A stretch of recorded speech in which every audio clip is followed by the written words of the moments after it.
Okay, handa na siya!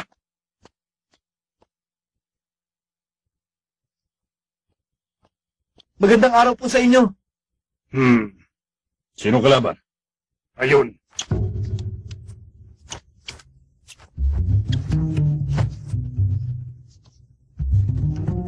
Si Biyata pala.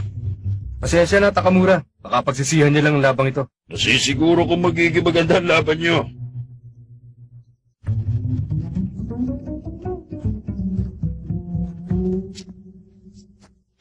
Sino siya? Si Ichiro Miyata. Magkaisang edad lang kayo, 16. Wala pa rin siyang professional license. Talaga? Kasing edad ko siya. Kung di pa siya professional, patas lang kami. Tigilan mo nga yung kayabangan mo, bata. Kung lakas sa pag-uusapan, baliwala ka. Ang totoo niyan, hindi ka mabibigyan ng professional license pag wala ka pa 17 taong gulang. Pero ang kakayahan niya ay higit pa sa isang profesional na meron ng 4 na panalo.